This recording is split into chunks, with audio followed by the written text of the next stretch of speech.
Selamat datang di channel Cerita Populer, channel yang akan membahas cerita-cerita menarik yang tentunya inspiratif, edukatif, serta menghibur. Oke, kali ini saya akan membahas kota Pompei, kota yang hancur dan luluh-lantah dikarenakan letusan gunung Vesuvius. Kota ini tertimbun batu dan abu vulkanik setinggi 6 meter.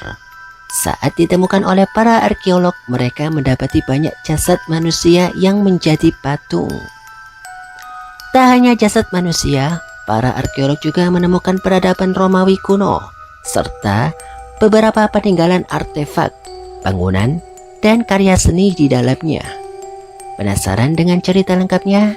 Ikuti terus video Cerita Populer. Kota Pompei didirikan oleh orang-orang Oski atau Oscan, yakni masyarakat Italia Tengah pada abad ke-6 sebelum Masehi. Kota ini terletak di wilayah Campania dan berada pada lereng gunung Vesuvius. Wilayah ini sangat makmur dikarenakan tanahnya yang subur. Mayoritas masyarakat Pompei saat itu mata pencariannya adalah bertani dan berternak.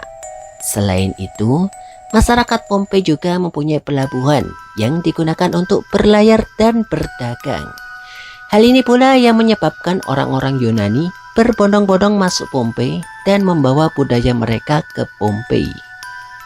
Tak heran, masyarakat Pompei menggunakan bahasa Latin untuk berkomunikasi serta mengganti nama-nama mereka dengan nama orang Romawi.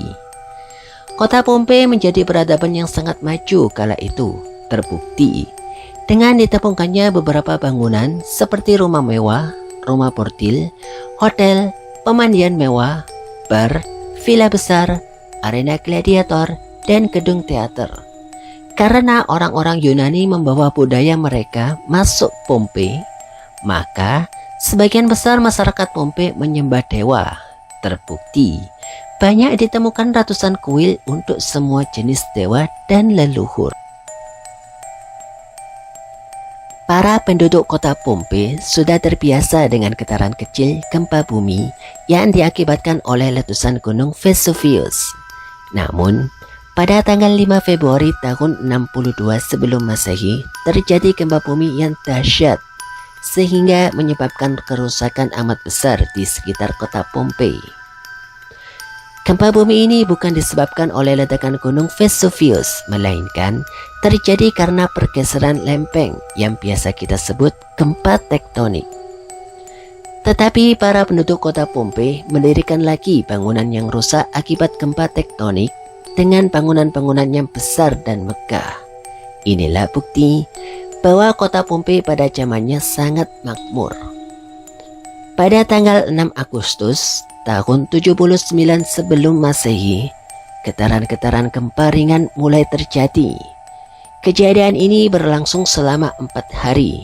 Akan tetapi, para penduduk Pompei menganggap lumrah getaran kecil tersebut. Mereka beraktivitas seperti biasanya.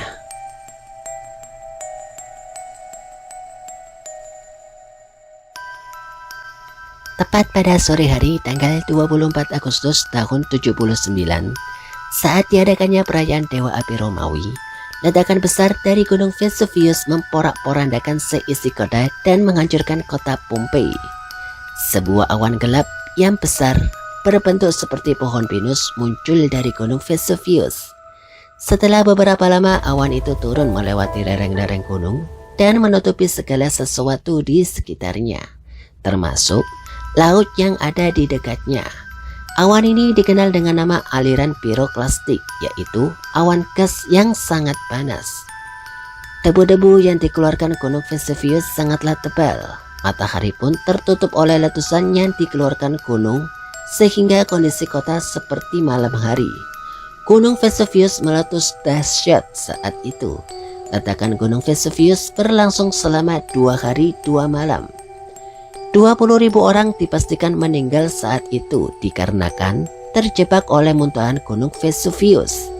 Awan panas, bebatuan, dan abu panas menerjang kota Pompei dan sekitarnya. Lapisan debu tebal dan bebatuan panas mengubur kota Pompei setinggi 6 meter.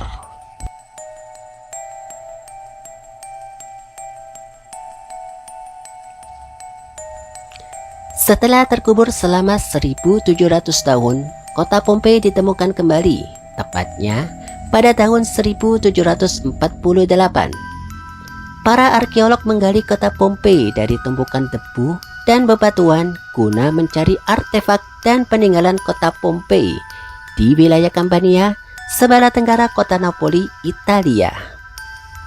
Para arkeolog berhasil menemukan beberapa artefak seperti bangunan megah, karya seni, dan yang paling mengejutkan adalah temuan manusia yang menjadi batu akibat abu panas vulkanik.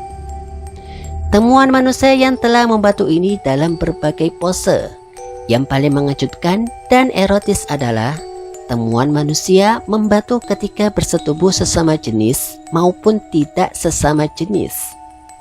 Ada juga temuan karya seni berupa lukisan yang menggambarkan kehidupan Pompei pada masa itu. Sejumlah lukisan erotis seperti bersenggama antara pria dengan wanita, wanita dengan wanita, dan juga pria dengan pria banyak ditemukan di rumah-rumah reruntuhan Pompei. Ada juga lukisan pria dengan memamerkan alat kelamin yang oversize. Dari lukisan-lukisan tersebut mendeskripsikan bahwa penduduk kota Pompei sangat menggandrungi seks bebas. Para arkeolog menemukan pahatan berbentuk kelamin jantan. Orang Italia menyebutnya phallus. Simbol tersebut dilukis di banyak tempat seperti rumah, jalanan, dan pasar. Simbol phallus dianggap sebagai lambang keberuntungan di masyarakat Pompei. Kalau di negara plus 62 dianggap sebagai lambang mantap-mantap.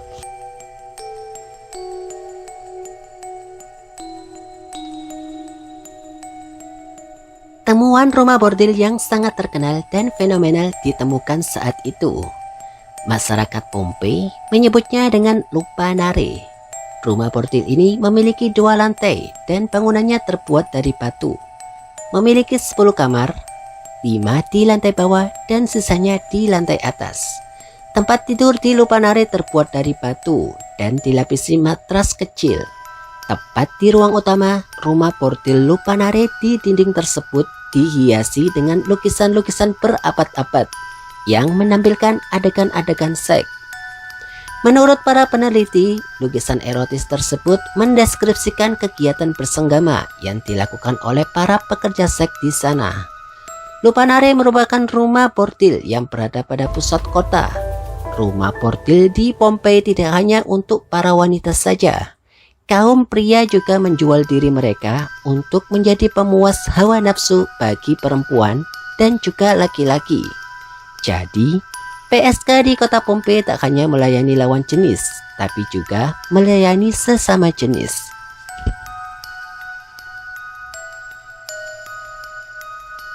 Pompei menjadi surga dunia kala itu bagi mereka kaum borjuis. Industri hiburan dan seks merajalela di sana. Prostitusi Pompei tersohor ke seluruh wilayah Roma. Selain memiliki banyak tempat lokalisasi, jasa seks di Pompei terbilang murah dibanding di wilayah lain di Romawi. Jika di kota lain seperti Roma, jasa seks bisa mencapai 6 hingga 8 ases, yakni mata uang Romawi. Di Pompei cukup 2 ases. Dan Pompei memiliki 41 rumah bordil yang tersebar di seluruh penjuru kota. Masing-masing memiliki fasilitas andalan dengan keberagaman layanan seks seperti teater bukil, mandi kucing, layanan dansa, hingga atraksi telanjang. Tak heran banyak artefak bangunan dan karya seni di Pompei yang mendeskripsikan dan mengindikasikan bahwa masyarakat Pompei sangat menggandrungi seks bebas. Banyak pendapat yang mendiskreditkan kota Pompei sebagai pusat kemaksiatan dan kemungkaran yang dipenuhi oleh lokasi perzinahan dan pelacuran. Peristiwa hancurnya kota Pompei dianggap sebagai azab yang turun dari Allah Subhanahu wa Ta'ala. Kejayaan Romawi di kota Pompei hanya tersisa ingatan yang terus memudar seiring waktu. Sepanjang sejarah dunia arkeologi, Pompei menjadi satu-satunya situs paling utuh yang tidak perlu direkonstruksi dan dimodifikasi lagi saat ditemukan. Pompei kini telah menjadi salah satu destinasi wisata populer di Italia. Saat ini, kota Pompei merupakan salah satu dari situs warisan dunia UNESCO.